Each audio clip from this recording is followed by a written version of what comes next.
you go to a giving machine and you swipe your card and hit 777, it buys everything in the machine. Whoa! They got $20 million. This last year, they got 10. This is gonna be the best day ever.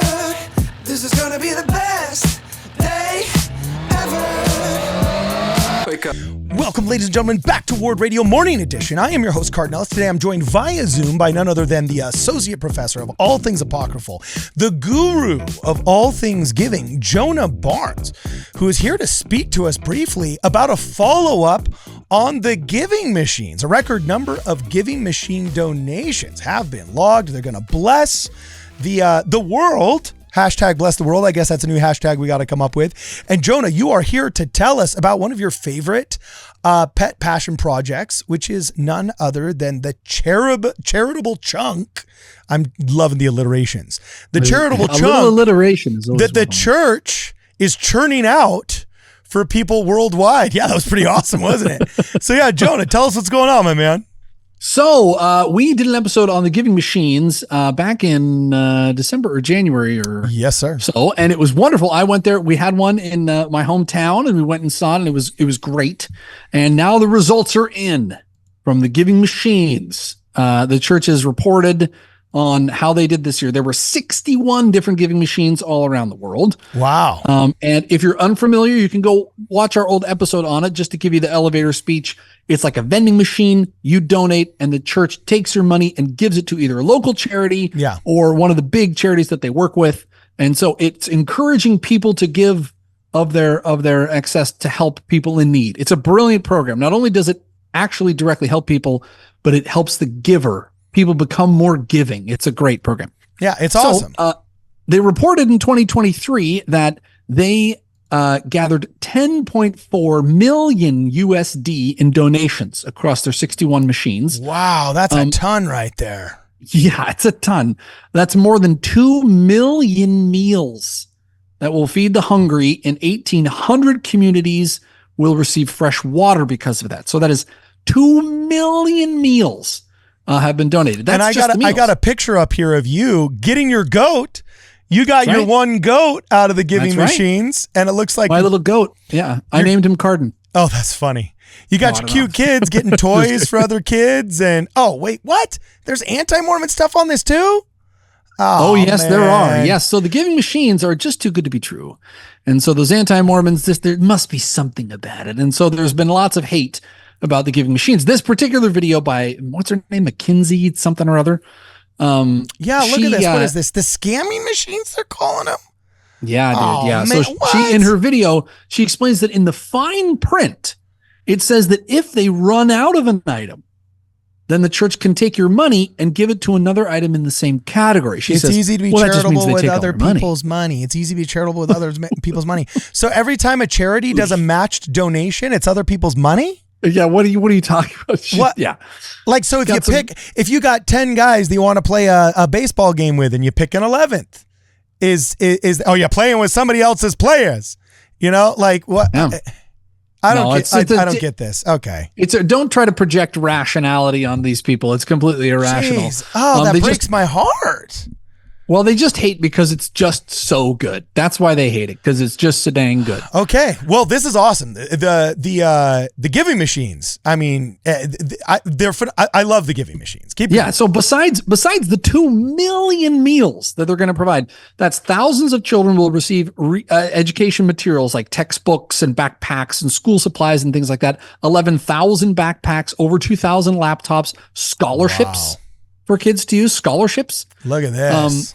There's also 660,000 children are going to receive the polio and measles vaccines. Wow. These are probably in developing nations are going to be vaccinated against polio and measles because of these donations. There's more than 2,000 abuse survivors, veterans, and seniors that are going to be provided with safe shelter as they regain control of their lives. This is great.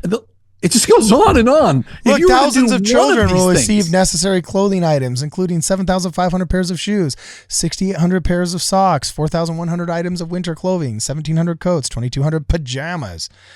I mean, 8,500 hygiene kits to refugees and others. 17,000 goats. Hey, you got one of those goats, brother. 17,000 goats, including none other than yours truly with his one goat.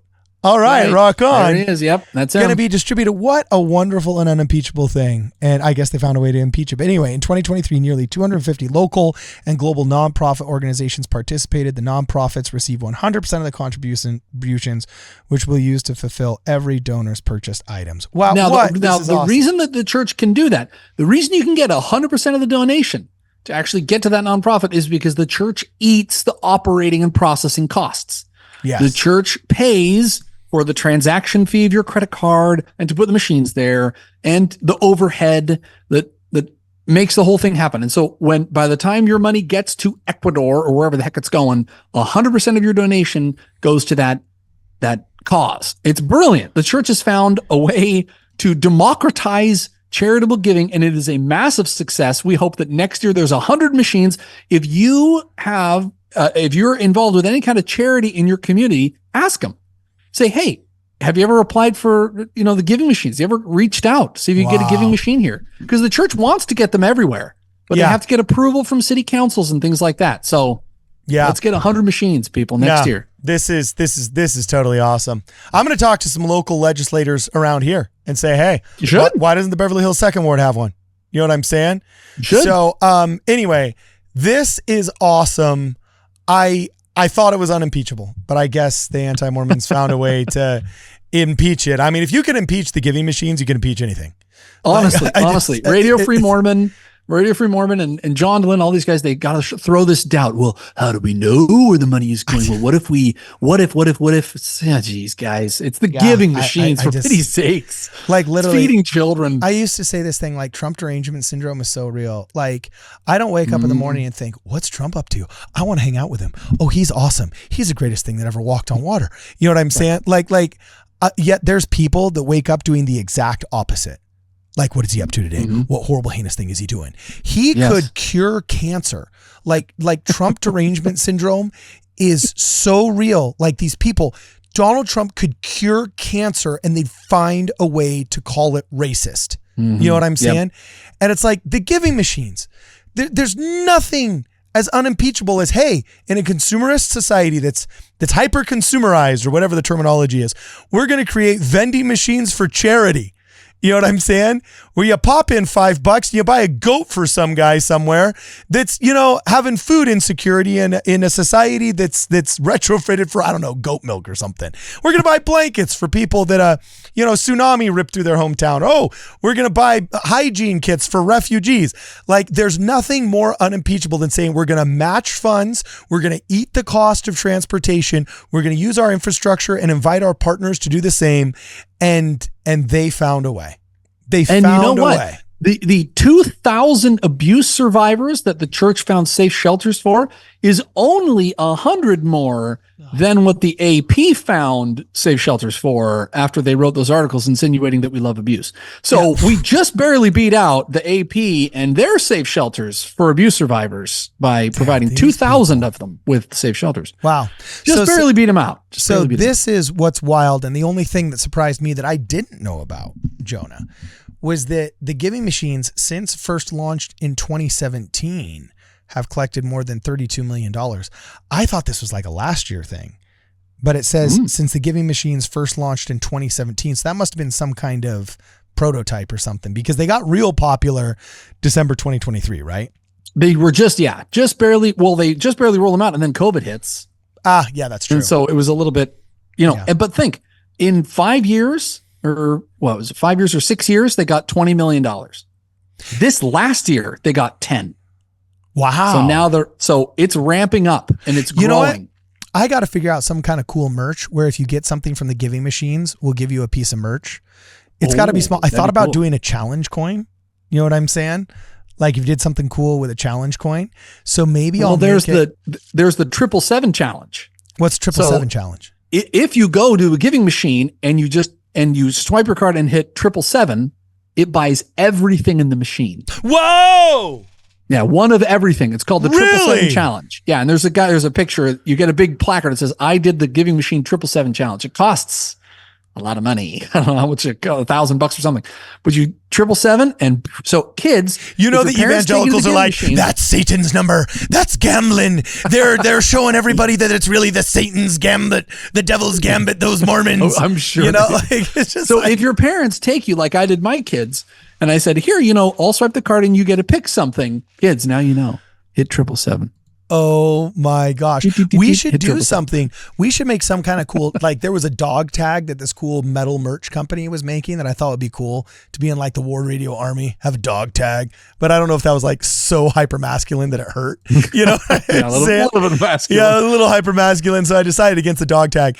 But then I also like IBC root beer, and I also like Henry Weinhardt's root beer. So they had a dog tag that was actually not a dog tag. It was a bottle opener, which I thought cool. That would be cool. But then I knew that some people would be like, "You're not avoiding the appearance of evil of drinking beer." So I was like, okay, so maybe we won't do that. But I thought a challenge coin. I have buddies that have been in the CIA, have been in, like the Army and Special Forces and so on and so forth. And they've got these challenge coins that you can actually give civilians that are like a rite of passage with, if you need a favor back from the company or whatever, like they'll be like, "Show me your challenge coin." And it's actually supposedly what the coins in John Wick were based off of. You know what I'm saying? So, yeah, exactly. So I thought about getting a challenge coin for Ward Radio, where if you make like a super epic comment, I just send you like a challenge coin, They're pretty expensive though. You know what I'm saying? They're not pennies. They're like $20 each. You know what I'm saying? So maybe we'll do a challenge coin where for next time, for somebody that gets something from the Giving Machine, like spends $50 or more on the Giving Machine, we give them a challenge coin or something. I don't know. We'll find out. If that's a good idea and you like it, please let us know in the comments below if you like that idea. Either way, obviously, let's keep the conversation going. Have you ever participated in the Giving Machines? If so, I want to know everybody that bought a goat. If you bought a goat, I just think you're cool and you're like Jonah Barnes, and I want you to comment below, "I bought a goat." And that's just the coolest thing that I saw in the Giving Machines. Other than that, let's keep the conversation going. As always, for this and more, please check us out at wardradio.com. This is gonna be the best day ever. This is gonna be the best day ever. Wake up, top of the morning. The bacon is crispy, the coffee is pouring. My meditation is peeling an orange. The bank says I'm already scoring.